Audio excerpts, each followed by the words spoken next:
What's up to all my lights out there? Today we're going to spill some tea about myself, yourself, ourselves, themselves, the self.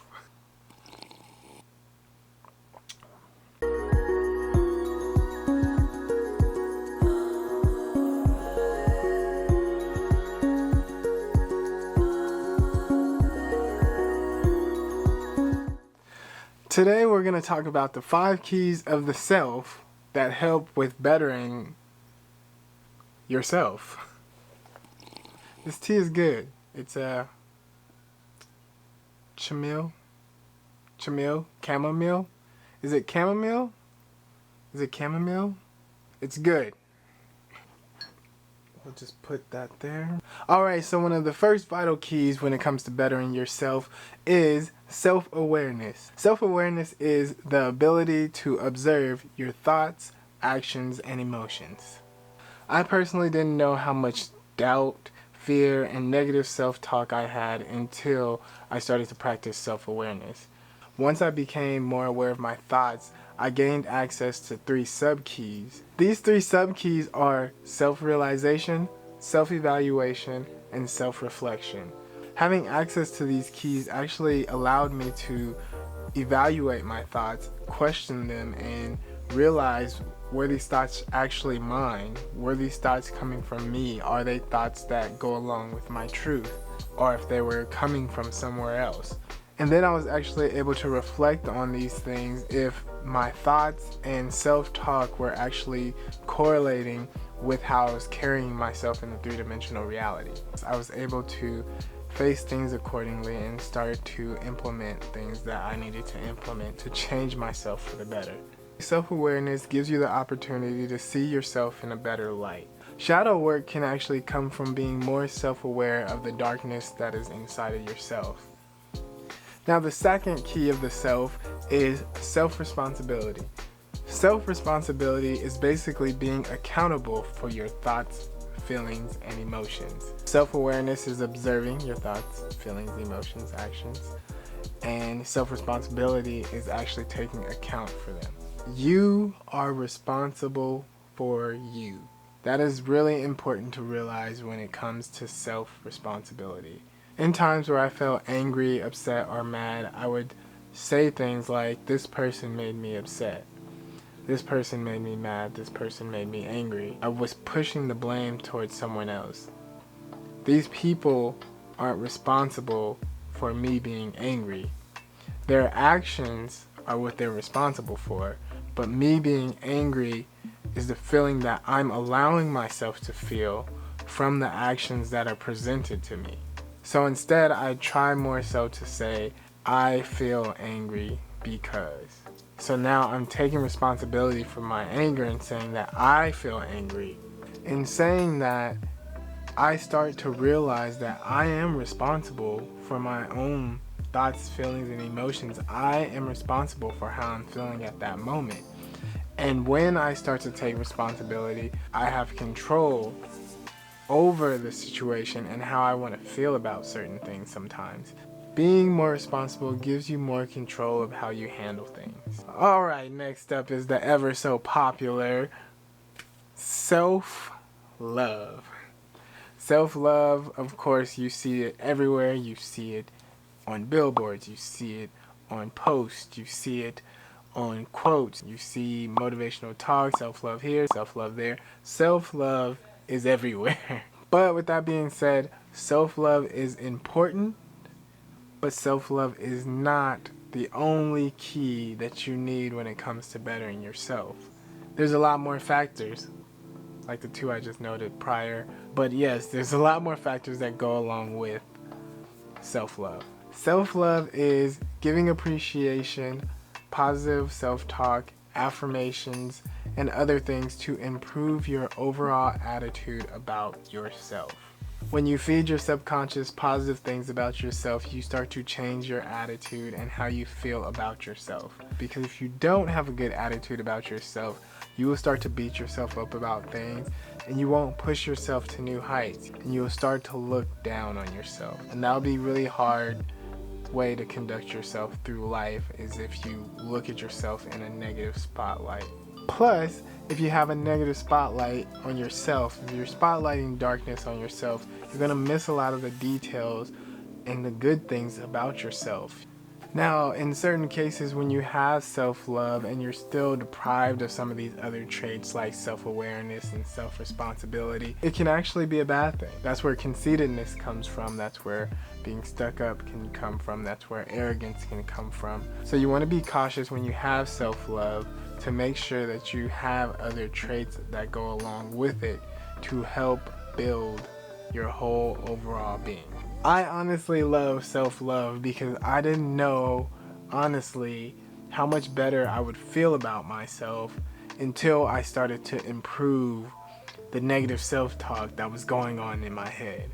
Once I started to implement more positive things and congratulate myself on things and appreciate myself for things, I started to feel a lot better about myself. I started to feel happier with myself. So self-love helps to improve your inner verbiage, which feeds positivity to your subconscious and gives you a better overall outlook on you and what you do. Next up is self-care. Now, when you love yourself, you actually begin to care for yourself. And that's where self-care comes into play. Self-care is treatment that aids in helping you feel better about yourself and more empowered. So it's the stuff that you do to help build you up to feel more better about yourself. Not only is the self-talk and improving your inner verbiage important, but the things that you do with yourself, like the cleanliness and taking yourself out, rewarding yourself, these things all help in empowering you and helping you to feel better about yourself overall. So hit the gym, go to the movies, go for the job that you always wanted to go for a walk, meditate, hygiene, being more hygienic. These are different things that go along with self-care. But self-care isn't just doing things for yourself in that sense. It's also ridding yourself of things that are not beneficial for you. So toxic friends, toxic family members, toxic relationships, bad habits, addictions, all of these things can fall under things you may need to break from because it's not benefiting you in that way. It's not helping your well-being. I myself had to step away from people because maybe how they were treating me or the things they were saying to me, or even it could be the way that they were carrying themselves wasn't good for me personally. It doesn't mean that they did anything wrong. It just means it wasn't good for me personally. You can implement self-care to start to rid yourself from those certain things and push yourself towards better things. The last key that helps when it comes to bettering yourself is self-expression. Self-expression is voicing and expressing things that are reflective of your self-nature. So this is doing things that go along with your truth, living out your truth. This can come from dressing how you want to dress, doing your own fashion sense, wear whatever you want to wear. A lot of people hold themselves back from wearing what they want to wear because they have a fear of what other people will think. So when you're expressing yourself, you're speaking, doing things that is reflective of your truth. You're living out your true nature. You're doing things and you're not holding yourself back. You're letting yourself be unapologetically you, and that is important. Self-expression is still something that I'm implementing currently, but as I'm starting to break into expressing myself more, I'm starting to feel more free. I'm starting to feel more like I'm living my truth.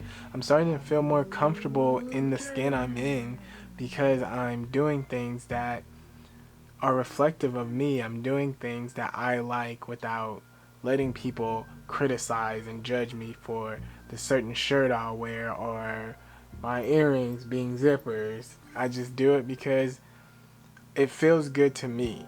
If it feels good and it feels right, then why would you hold yourself back from it? So do things that represent your identity. As you may have noticed, these things go hand in hand to help improve your self-growth. Usually when you go through repeated cycles, repeating the same thing over and over, and you feel like you can't break free from something that's bothering you or affecting you in some way, it sometimes has to do with you missing one of these traits. Maybe you're missing self-awareness and you're not aware of how you're thinking and your thoughts are really affecting you. Maybe you're missing self-care and you're not really building yourself up and empowering yourself to go out there and do things that you really wouldn't do. Maybe you're missing self-expression and you're feeling trapped, like you don't really know who you are because you're not expressing your true self. You're expressing a false identity of what you want people to see from you. So once you're self-aware, you can observe your thoughts, your actions, and your emotions.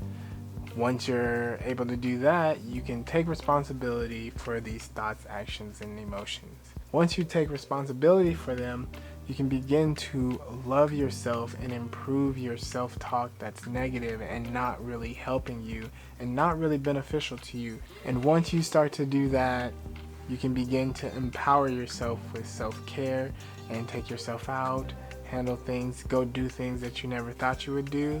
And as you're doing that, you can begin to express yourself, live your truth, and do things that are reflective of who you really are.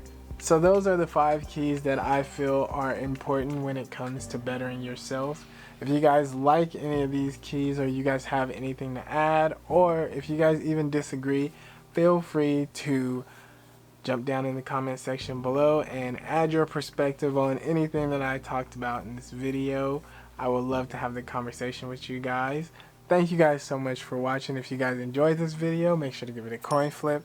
Hit that subscribe button and that bell icon so you can stay connected with me and follow me along on this journey.